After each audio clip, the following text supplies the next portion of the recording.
Good morning, Excellencies, ladies and gentlemen.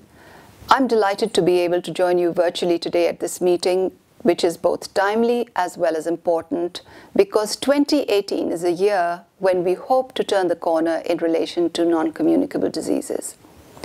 But as we aspire to do so, as a global community, we need to be very clear about the nature of the asks, both from the international community as well as countries, especially when it comes to financing the response to non-communicable diseases.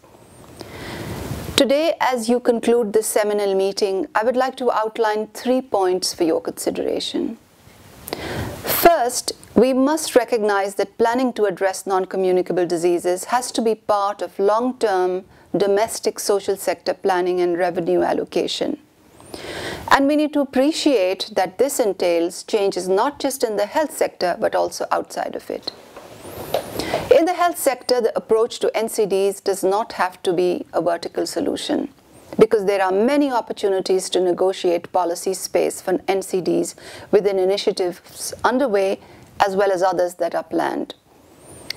This could essentially mean factoring NCDs into universal health coverage policies, integrating NCDs with primary health care, expanding social protection instruments for NCDs, and even at a nuts and bolts level, we could potentially embed NCD surveillance into existing population-based surveys. We could, for example, include NCD medication in national essential drug lists and national procurement systems. We could even embed NCD prevention and control into the mandate of over 40,000 health workers worldwide. But we must appreciate that this domestic integration agenda will not cascade into action on its own. We need strong, dedicated institutions for NCDs in countries, a clear strategy, and adequate funding. So in terms of financing, the Copenhagen call to action, I note, calls for multi-pronged domestic financing approaches, including taxation and innovative approaches such as impact bonds. And I would like to additionally reiterate that there are potential synergies to be exploited with the current anti-corruption and anti-tax evasion drives, as these could potentially plug the diversion of resources which can then be made available for UHC and NCDs. Countries could potentially save billions by scaling back fossil fuel subsidies, which could be invested in areas critical for human capital development, including NCDs. Similarly, in-kind resources can be made available through engagement with the right stakeholders who have the knowledge, expertise, outreach, and leverage to shape institutional and individual behaviors, and we must fully tap all these opportunities.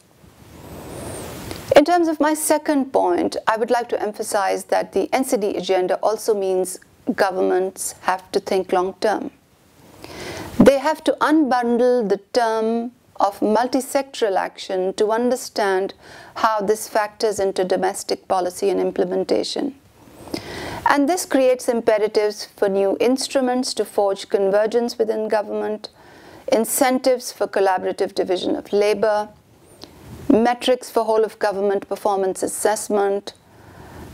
This could entail institutional structures that can forge meaningful public-private engagement with conflict of interest management. But more broadly, an overarching change is needed so that governments choose to prioritize long-term sustainability over short-term gratification and calculate not just the price of actions and policies today, but the true cost borne by societies in the future. My third point is about the responsibility of the international system in the realm of NCD financing. And here we must be cognizant that it will take a while for countries to develop capacity to domestically plan and finance long-term policy agendas, such as, for example, NCDs and UHC. And therefore, it is critically important for the international system to establish and administer a financial vehicle which could pool and manage funds committed by development partners, at least for a period of time. Such an institutional vehicle could potentially support various models of pilot innovations, which could later be brought to scale at country level with domestic financing support. It is also important for international financial institutions to start lending to finance national responses to NCDs and strengthen parallel programs for capacity building.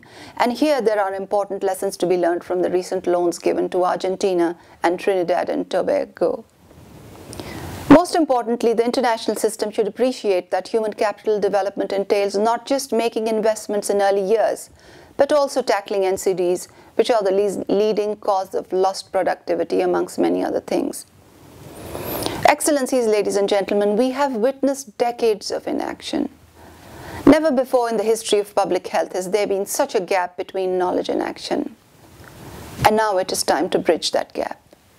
I wish you all the best as you wrap up this meeting, this very important meeting, sign up to the declaration and head home. And I thank you for your attention.